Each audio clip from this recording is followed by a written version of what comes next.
Hey guys!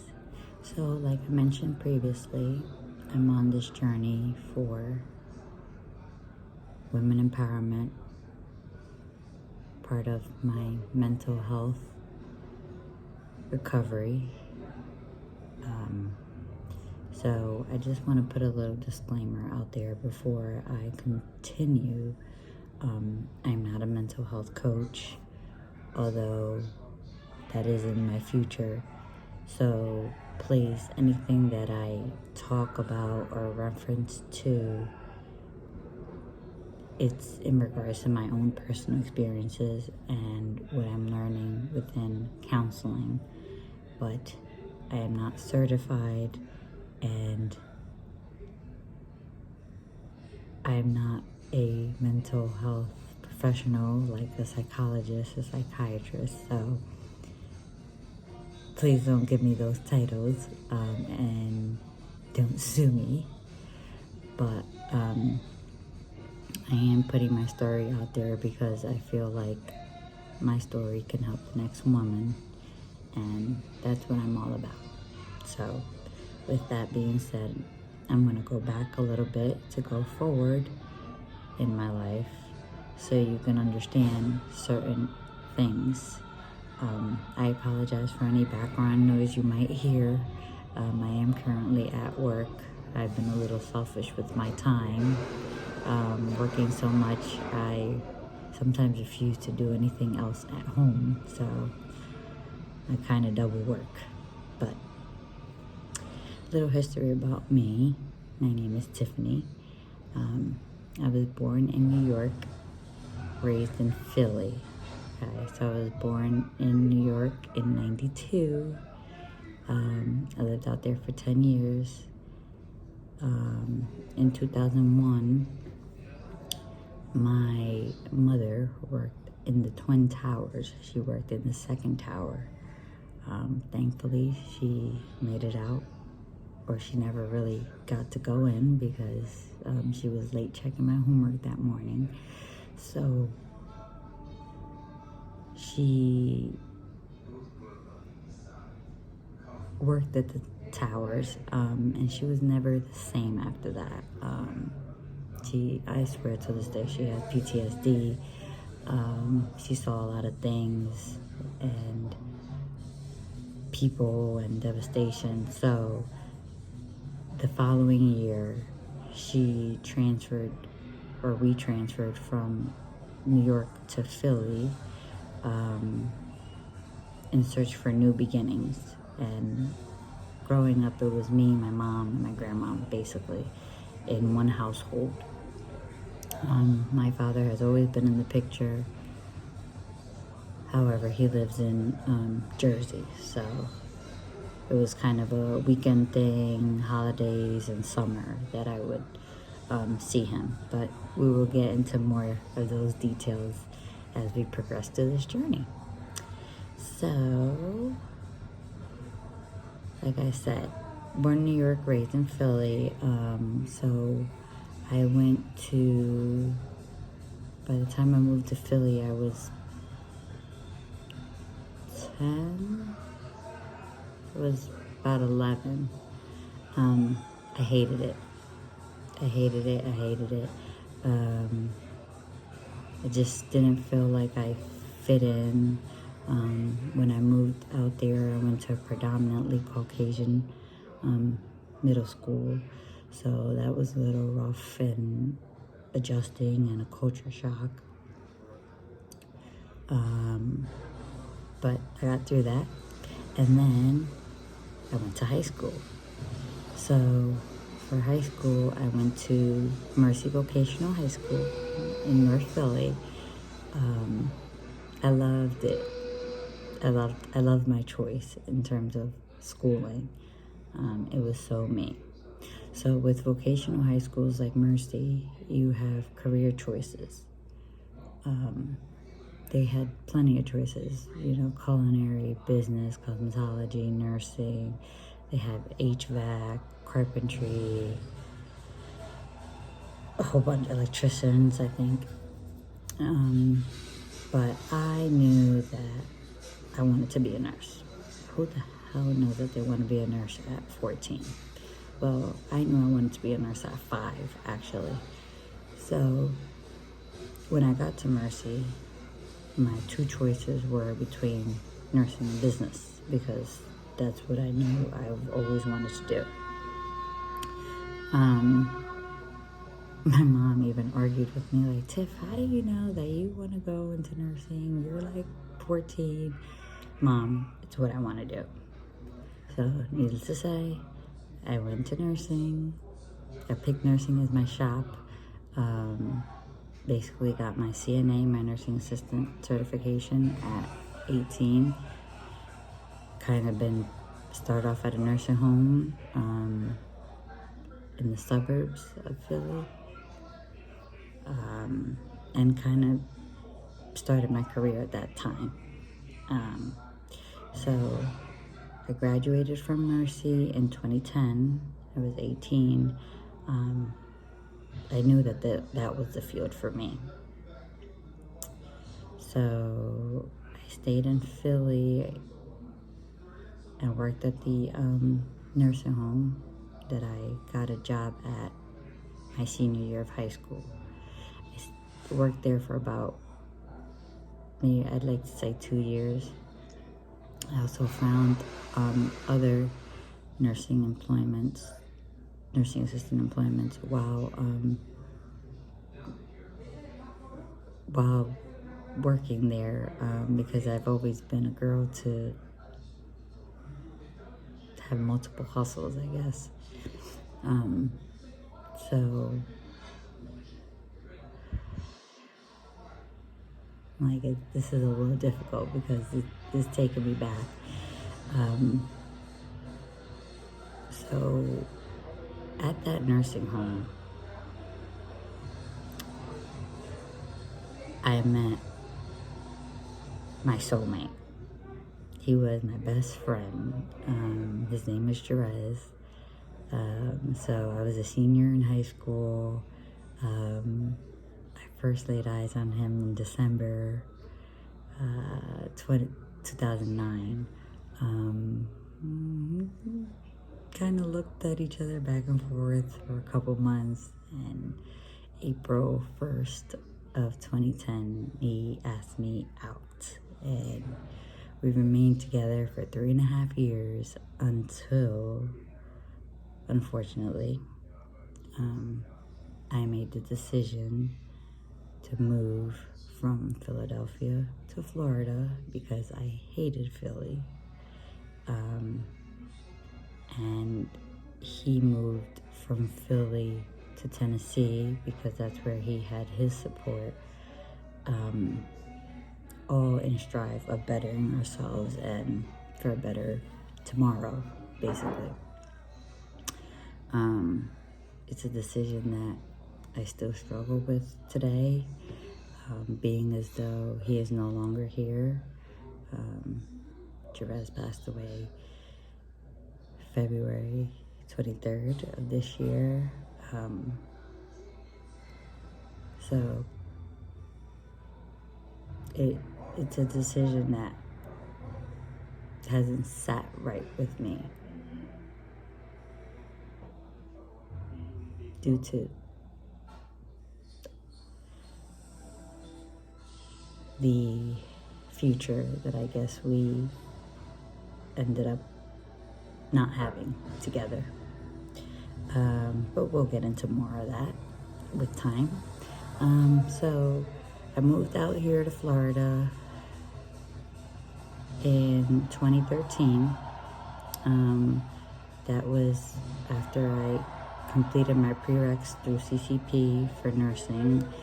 So no sooner I graduated high school, I went into college, I did my prereqs, and then once I was done my prereqs, I got my AA through CCP, and I couldn't stay in Philly anymore. Like, I hated it. I wasn't getting along with my family. Me and my mom have always maintained a strange relationship. I think this is the best we've ever done in our lives. So I knew I needed out.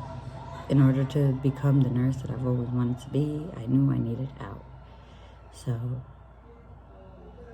I moved out to Florida in 2013, August of 2013. Rez moved out to Tennessee, July of 2013.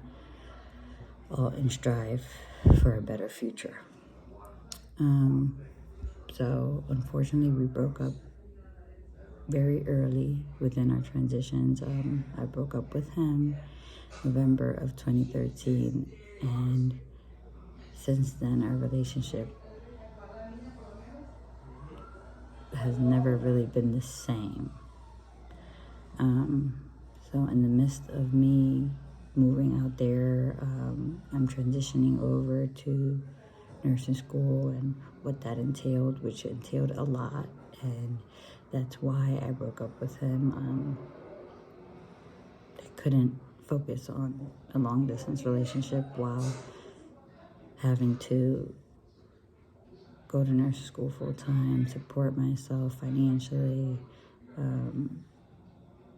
new environment. I had to worry about me.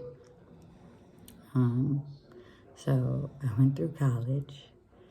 I was a little lonely because I didn't know anybody, and I lived like an hour and a half away from my family. My family lives in Tampa, and I lived in Ocala, so for school. So, that was hard. And in the midst of that, I was estranged from my family as well. So it's like I was just kind of going through the motions and going to school and figuring life out. Because when I was in Philly, I was with Rez, senior year of high school, up to turning 21. So I was very sheltered. I didn't really experience the nightlife. I didn't really experience life too much while with him because I was in a stable relationship. And as a teenager, it was very difficult to go out unless I, finesse my way or something. So I was really very sheltered, very protected. So needless to say, when I went to college, it was like free reign.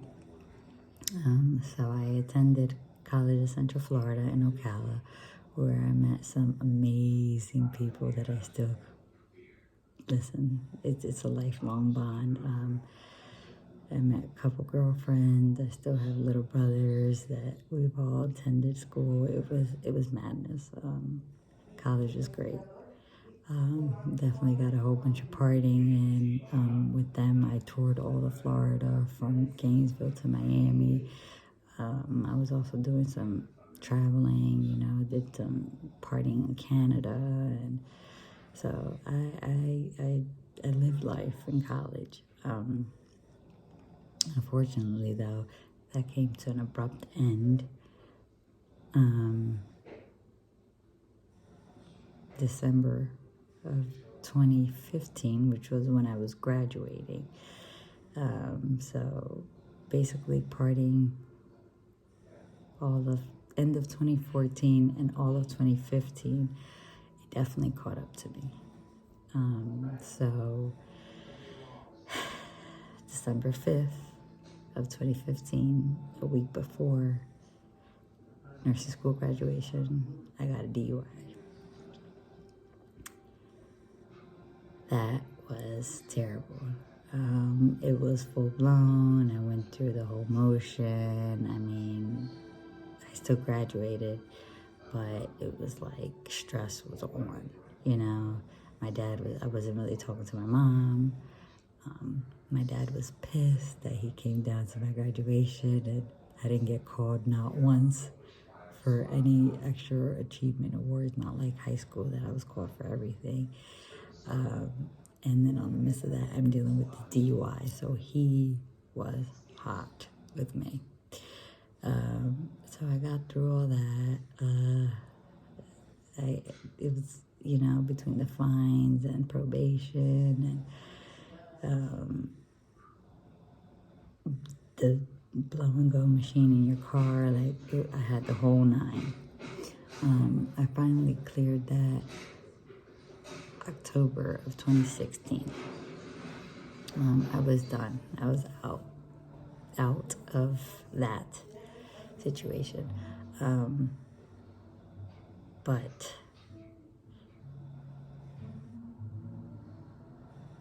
I felt lost, you know? I felt lost because at this point,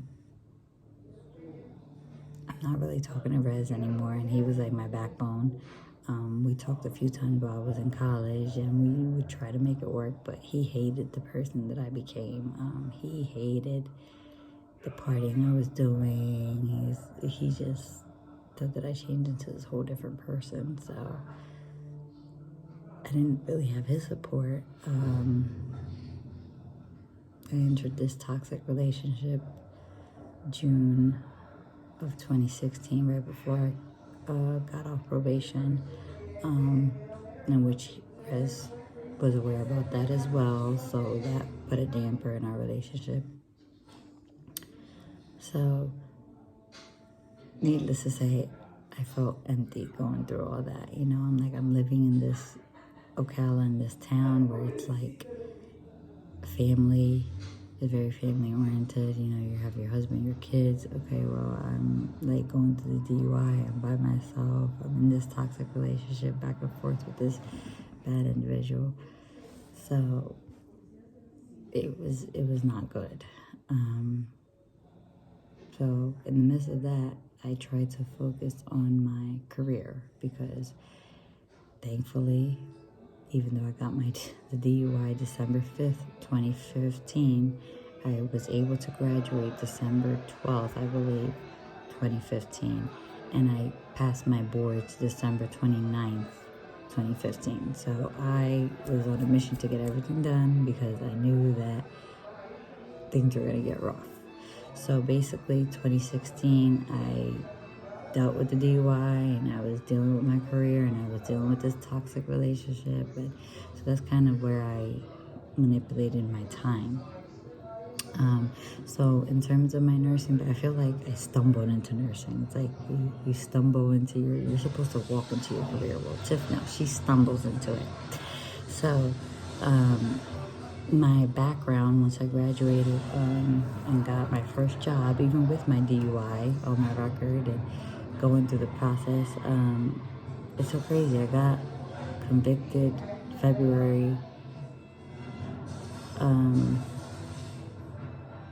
early February 2016, and I got hired February 29th, 2016 for my first nursing job. So that's like, it was a leap year, so that's why I always remember that.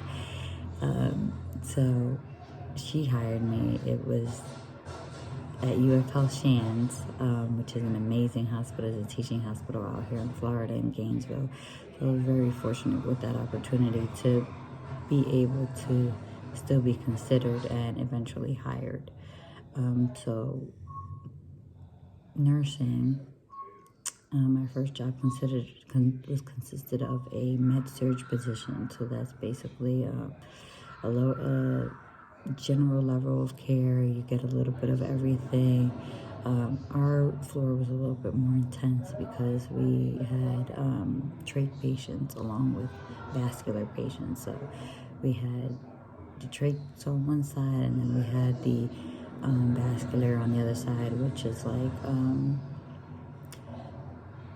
amputations, circulation problems, things of that nature. So it could be pretty intense, but with all that,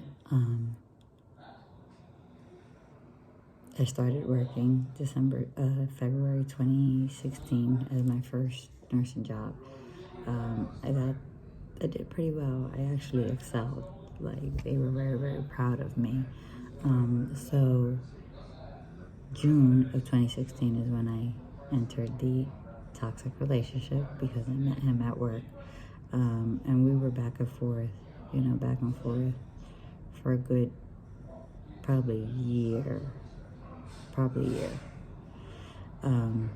Till I finally tried to get out of it.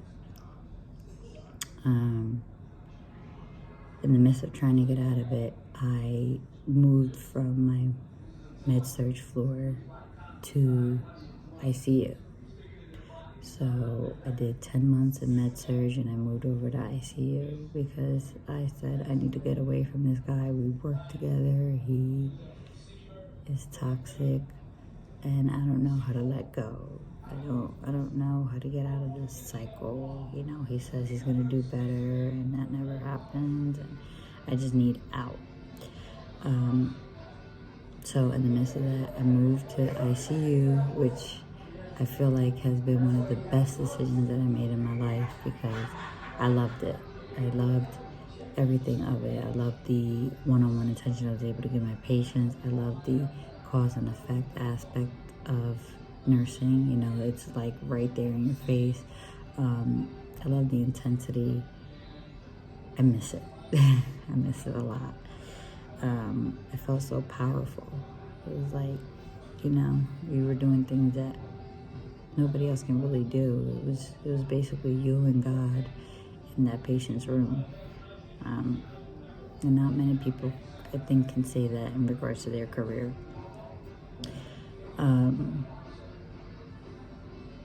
So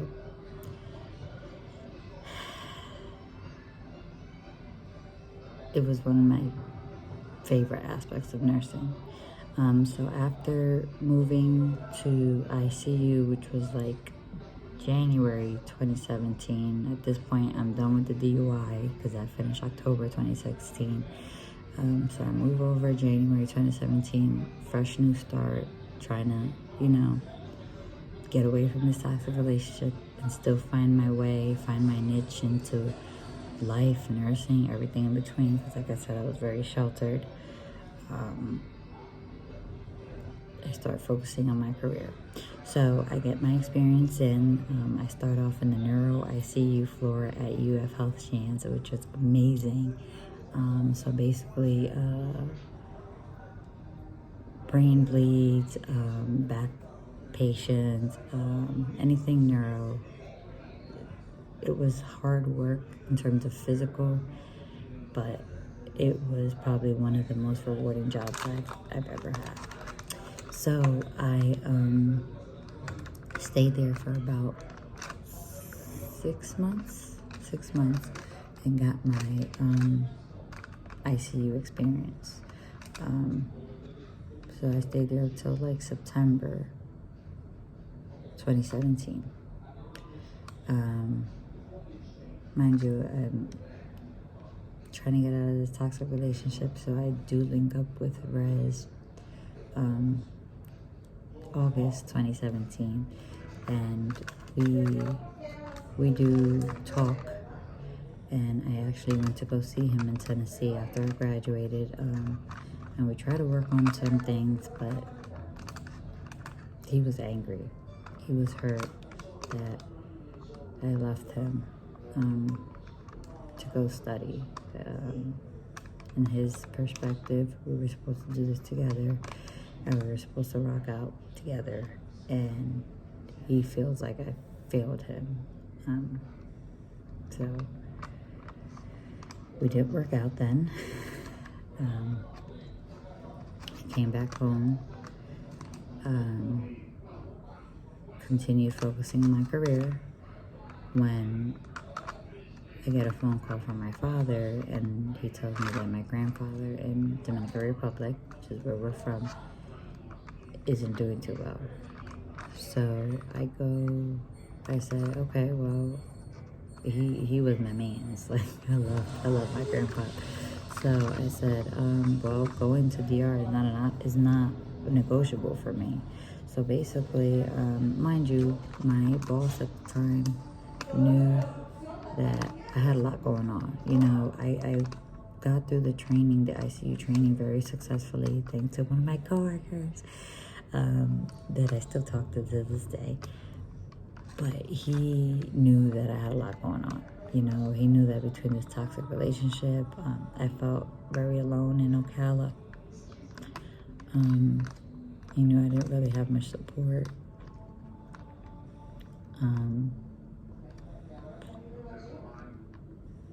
My attendance probably wasn't the best, but he kept me. He kept me because he could see the type of nurse that I was, and where, you know, if I could get my shit together, I could be amazing, or even more amazing, because I've always been amazing, especially as a nurse. However, when I got the phone call from my grandfather saying that he wasn't doing okay, I left. I texted my manager and I said, well, I am going to the Dominican Republic, because he said, give me until tomorrow, give me a couple hours to arrange staffing and see if I can let you go see him, because, you know, the unit, we are first responders, so our job is important. The unit needs to be staffed. Well, I didn't really give him that option. The next morning, he texted me and he said, hey, Tiffany, there's not really anything I can do in terms of staffing. I was already on a plane on my way to Dominican Republic. So, needless to say, I lost my job at that time, which was fine. It was worth it. It was definitely worth it. So, I went to Dominican Republic. I saw my grandfather for a couple of days. I came home.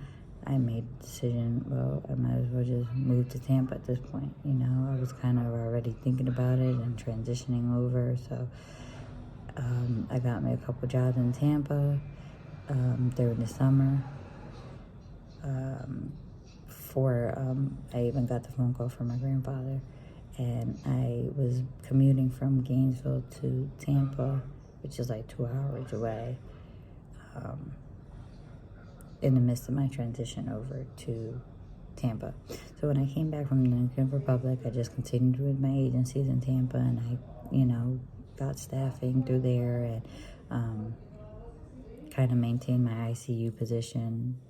Not necessarily neuro ICU, but I was doing general ICU, medical ICU, which was, it worked for me. It worked. It wasn't neuro, but it worked for me. I was still in the ICU setting, which I loved. So that's a little bit of my nursing background. Where am I with nursing today? Well, nursing has several factors that have discouraged me from practicing, which is sad because, like I mentioned, it's always what I wanted to do since the age of 5. So how am I now 29 and, you know, have done so much within nursing and now feel like I don't want to do this anymore? Well, part of it is my fault and part of it is the industry. I will take fault for burning myself out. I think since I became a nurse, I have not done anything less than 60 hours a week, which is not realistic within the field. They recommend you stick to your 36 hours, which is 3 12s. And that's something I've never done because, I mean, since I became a nurse, I had fines that I had to deal with in terms of probation and, you know, housing. So that's never really been a realistic thing for me. Another thing that has discouraged me is ratios. In Florida, ratios are not controlled. I believe the only place that ratios are controlled is in California. So in med-surg, I had about 6 patients to 1 nurse. In ICU, I have probably 2 patients to 1 nurse. However, that's the standard. There's been a shift that I had 8 to 9 patients to 1 nurse. And traveling, I've had about up to 3 patients in ICU. So the ratios are never controlled. It's not standard. It's not as standardized as it should be. Another thing that has burnt me out with nursing has been the schedule requirements, you know, weekends, holidays, overnights. Mind you, I'm working overnight tonight. But those are all things that I'm just like, you know, I want to be normal. Like, people get to go home and have Thanksgiving and Christmas, and us nurses, we gotta pick between Thanksgiving or Christmas or Memorial Day or 4th of July. Like, when my birthday is Memorial Day, and I love celebrating 4th of July. Like, I don't want to be limited to my life anymore. I feel like I've given up so much of my life for nursing, including res. And I'm not sure it has given me the happiness that I expected. I've always felt like there's something missing.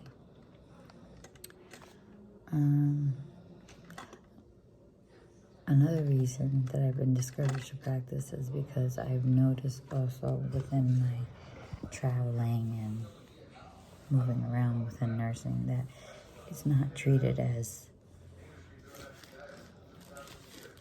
a medical condition. It's often treated as a business.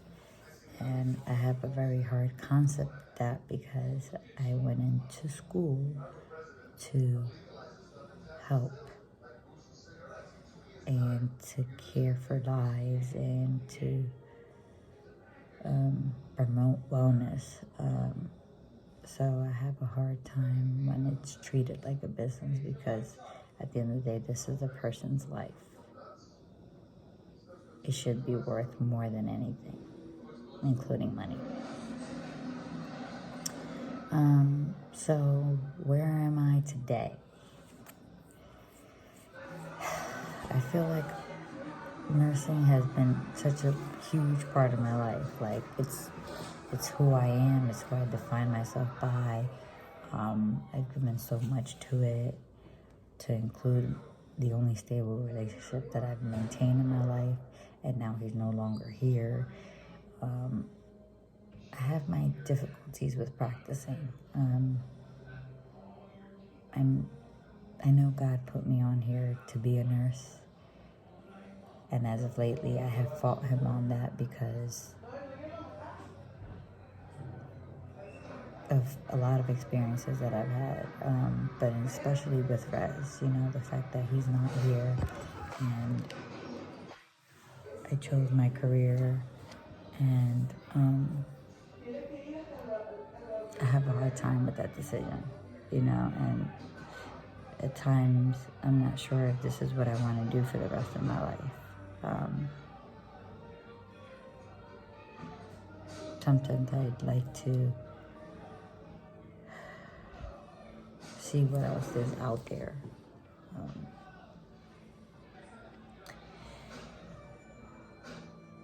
So as of now, I took 2020 off. I did have an incident that occurred to me December of 2019 that eventually I will speak about that. I'm like, it's too soon. But I had to take 2020 off for me, to relearn who I was, to learn self-love and self-care, and things of that nature. So I will be honest in saying that coming back into nursing, especially after this whole Rez situation, I don't have the same passion that I once held for it. I also, due to a lot of stress that I've encountered, especially within these last few years, coming back into nursing, I don't have the ability to withstand the high pressure environments like ICU the way I used to do, which makes me very sad because I always felt like that's where I'd end up stay. And once you're out the hospital setting for a while, it's very hard to get back in, especially ICU, for one, and for two, like I said, I don't know if I am still mentally or physically or emotionally equipped to handle the environment of ICU. So I'm currently doing home care, which is okay. It's different. I'm learning as I'm going because I've never done home care before, but I have met some great clients and great families along the way, and they keep me going. They keep me in the field for sure, because Lord knows I've been wanting to throw it all out for a long time. So this is my first vlog. Please bear with me and be patient. Thank you for following me on this journey. For those that choose to, this is not only for me. This is for any woman out there that can benefit from anything that it is that I say. Please, I encourage women to step out and share your feedback, like my story, subscribe, comment, let me know how I can help, or you talking to me will help me, because we're empowering one person to another. I also encourage nurses to come out, let's talk about, the issues within nursing, the ratios, the burnout, the schedule. Let's talk,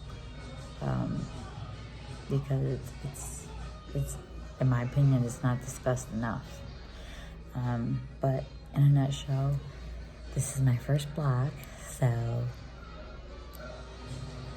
I plan to do more of these. I don't have a set schedule as to when I will be doing these, because my schedule is all over the place, but please be patient. I gave you some certain things up in a nutshell, but I definitely wanted you guys to get my nursing background at least in, because right now I'm doing home care, but I do plan on embarking on this mental health journey, so nursing might be put to the side at some point, and I would like to start with that, so that we can get into the other things as we progress with time. But that's it for now. If you have any comments, like I said, questions, please DM me. My Instagram is ox_tiffxo, and give me your feedback, and we're all in this together, ladies. One woman to another. Let's stay strong, let's stay positive, and let's do this. I thank you for your time, and I hope to hear from you soon. Good night.